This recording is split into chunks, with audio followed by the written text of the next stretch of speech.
C'est la plus grande injustice de la nature. Vous avez acheté un plant de basilic ou de tomate. Vous lui achetez un terreau premium. Vous l'arrosez avec de l'eau filtrée. Vous lui parlez gentiment. Et pourtant, il meurt parce qu'il y avait un peu trop de vent ou parce que le soleil a été assez fort le mardi. À côté de ça, regardez votre allée de garage. Il y a une fissure microscopique dans le béton. Il n'y a pas de terre. Il n'y a pas d'eau. Il fait 50 degrés en saison sèche. Des voitures roulent dessus. Et pourtant, une mauvaise herbe pousse là, verte, arrogante et indestructible. Pourquoi les plantes que nous voulons sont-elles si faibles et celles que nous détestons sont-elles des super-héros invincibles? La réponse tient en deux concepts, la sélection artificielle et la stratégie de guerre. Aujourd'hui, nous allons apprendre à respecter l'ennemi.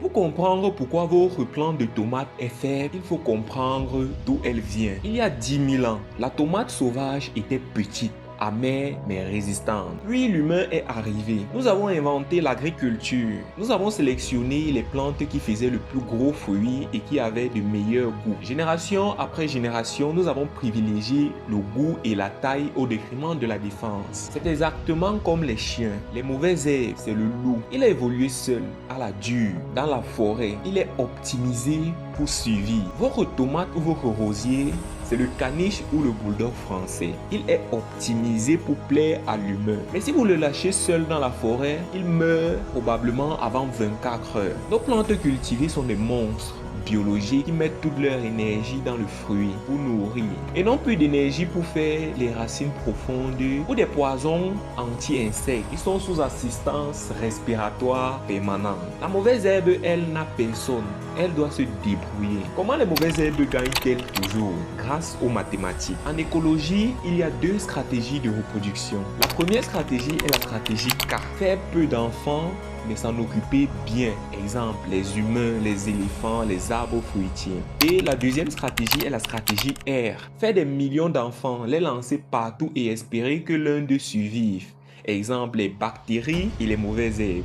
Les mauvaises herbes sont les reines de la stratégie R. Un plant de mourin des oiseaux, une herbe commune, produit 15 000 graines par an. Un plant d'amarante peut en produire 500 000. Mais ce n'est pas tout. Ces graines sont des voyageurs temporels. Si vous plantez une graine de tomate et qu'il ne meurt pas, elle meurt. La graine de coquelicot ou de rumex, elle s'en fiche. Elle possède une coque blindée. Elle peut rester dans le sol en dormance pendant 40 ans. Elle attend que vous retourniez la terre ou qu'il pleuve. C'est pour ça que vous avez beau désherber, elles reviennent toujours. Le sol de votre jardin est une banque de graines qui attend le bon moment depuis des décennies. Mais le terme mauvaise herbe est injuste. En botanique, on les appelle les plantes pionnières. Leur rôle dans la nature n'est pas de vous embêter. Leur rôle est de réparer la terre. Imaginez un sol nu, compacté, brûlé ou bétonné. C'est un sol blessé. Les plantes fragiles ne peuvent pas y pousser. C'est là que la forêt spéciale arrive.